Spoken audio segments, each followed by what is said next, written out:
all of these books have such a fast-paced and intriguing storyline that keeps you hooked and keeps you turning the pages. It'll only encourage you to keep reading it. Hello everyone, and welcome back to my channel, and welcome if you're new. If you have not subscribed yet, you should definitely subscribe and join our fam. There are 558 of us here, which is amazing because I never in my wildest dreams, young Kira would literally be losing her mind if she knew that we have this amazing book community here. So I just really want to invite you to stay a while, to come join us. I post every single Friday, and every now and then I will sprinkle in a few extra videos. But yeah, we'd love to have you. I'm so happy that you guys clicked on this video today, because today we are going to be talking about books that will help you get back into reading. These books are actually books that helped me get back into reading because I took a long hiatus from reading. Some of you may have already heard of these books, or some of you may already be reading, like you may already be back into your reading game. But even if you are, if you've heard about any of these books and have been on the fence about whether to read them or not, or just haven't gotten around to them, hopefully this video will convince you to pick them up and read them, because I absolutely love these books and I'm going to tell you why. So the first book that I have is Verity by Colleen Hoover. I think this is actually the third book that I read, and the second Colleen Hoover book that I read when I started reading again last September. This book is a thriller. It's about a girl named Lowen who is asked to come in and basically be a writer. I don't remember what the term is, like if it's like a ghost writer or what, but she's asked to come and take over and finish out this series that a different author was writing. This different author's name is Verity, and she ends up getting into a really bad accident that leaves her unable to write. And that's why they want to bring Lowen in to finish the series, because the series that Verity writes is super popular and everybody wants to know what happens in the end. Lowen takes the job because she is struggling to pay her rent, struggling to pay her bills. She just isn't able to be as successful as she wants to be as an author. When she's offered the opportunity to come in and finish out this book for Verity, she takes it, she moves in with the family, and very quickly some strange things start happening, and things that seemed like sure things are suddenly not sure things. It's super creepy. Like, I actually stayed up reading this book. I could not put it down. I had to know what happened. Like, every single chapter ends on a cliffhanger, and you just have to know what happens. So this was a super quick read for me, and it was almost mortifying the whole way through. There's a whole debate going on about whether you're team manuscript or team letter. So if you read this book, you'll find out what that's about, but I do recommend this book. It does have spice. It's a crazy ride. The next book is One of Us is Lying by mcmanus. This is a YA novel, so there's not as much spice, and it just reminds me so much of when I was a teenager, because I read a lot of YA back then. That was honestly like my favorite genre of novels. This one is about 5 high school students who are sent to detention, and one of them ends up not leaving detention because he dies. Simon was responsible for writing the school's gossip column. He had a website where he would post like pretty private things about different students, and everyone kind of hated him for that. I mean, he would break up relationships and just like expose people. These 4 students who are in detention with him all have secrets that are about to come out.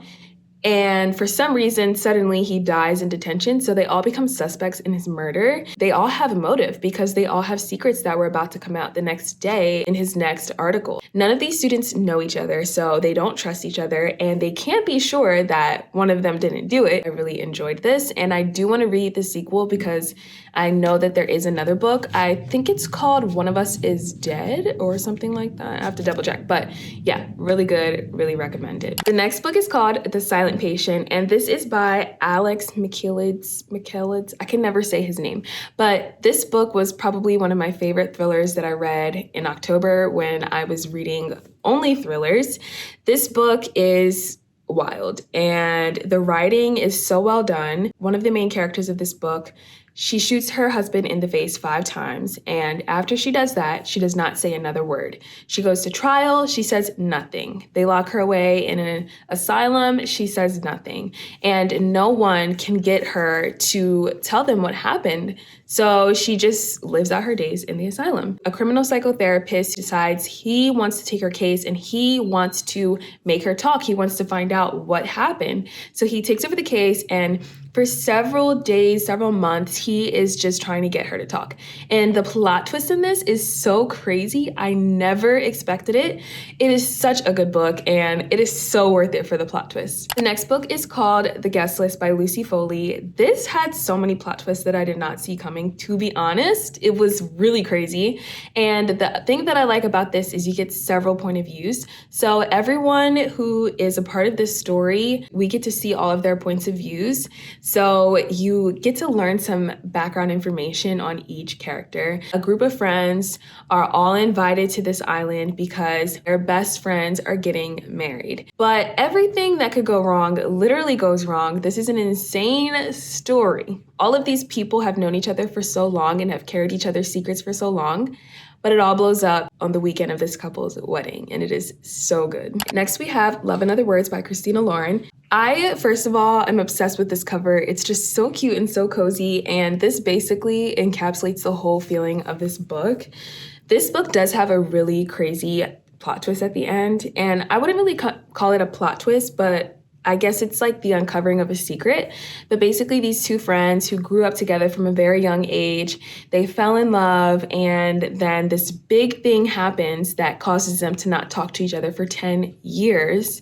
They suddenly see each other again, and they start to unpack what happened. How did they get there? The reason why they actually end up not talking is pretty worth it. Like, sometimes it's like, oh, because like, you said something mean about me and I never want to, like, no, it was like an actual pretty good reason to stop talking to each other.